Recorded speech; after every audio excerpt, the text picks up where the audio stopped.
My name is David Bovis. I'm a management consultant and I come from near Cambridge in the UK. My favourite disruptive hero is not one single person. It kind of connects across decades.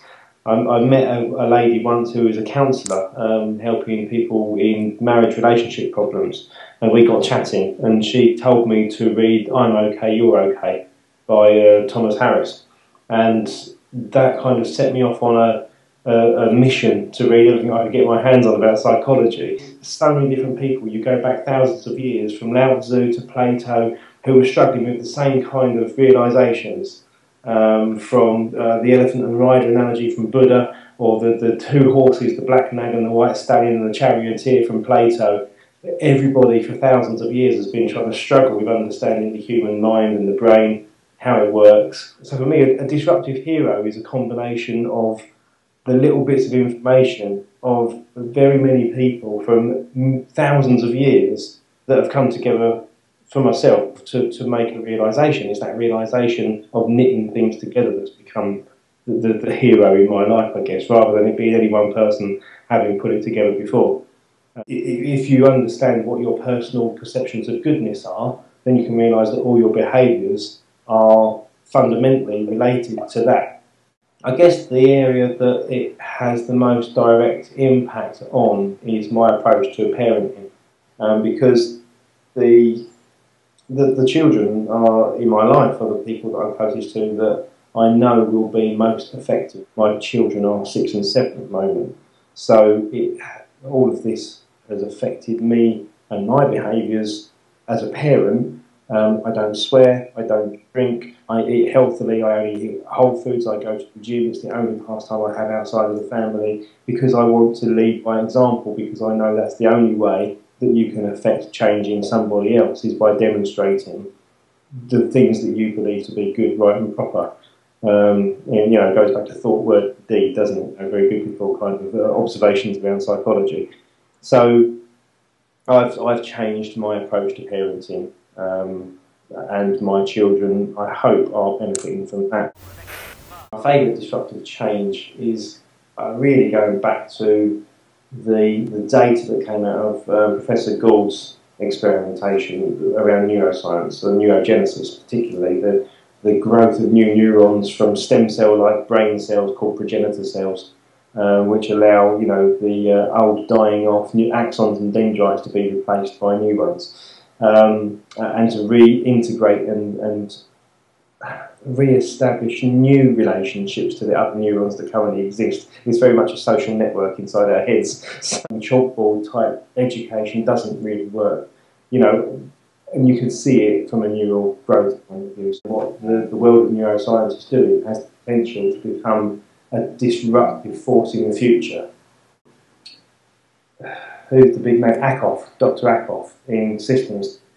He used a great analogy of the car, didn't he? You could take the best part of a Jaguar and a Daimler and a General Motors car and a Ford, and you put them all in a room and don't get the best car because the parts can't integrate together. And that's the same at every level throughout life. So I think, yeah, you know, you're going to get a favourite disruptive hero is going to become the generic world of neuroscience as it filters into other disciplines. Disruptive change I'm currently struggling with is that boundary crossing issue. The world, as far as I understand it and view it based on my own beliefs, which of course become preconditioned and set me up for a fall, I guess. But what I'm seeing is that is marketing is the really simple answer.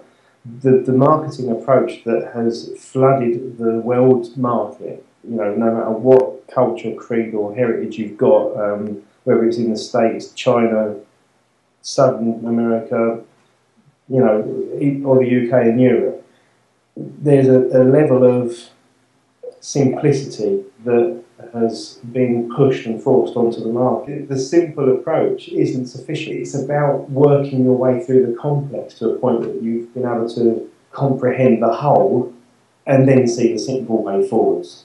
And at the moment we're stuck on the wrong side of complexity.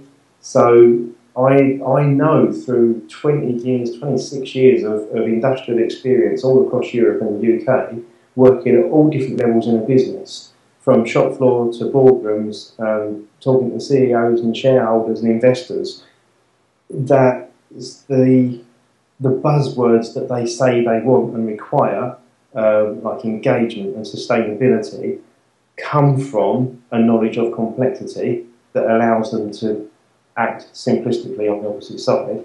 But the marketing hype and the approach to business and education and politics and everything else these days, wants a soundbite, wants a buzzword, wants a Twitter message in 140 characters that suits technology and the pace of life that doesn't match with the human condition, with human factors, with the rate of change in the human brain. And we've got this massive kind of juxtaposition between, if that's the right answer, or paradox even, between the way humans actually work naturally and are designed and biologically designed to work, and the way we've tried to construct a world that supersedes that, which just isn't possible. So, the bit I struggle with is reducing a complex message to a point that it can become popular, such that it can be of benefit to people, and that complex has to become popular on the wrong side of complexity, on the simple side first, to get the engagement before you can take people through the journey onto the other side.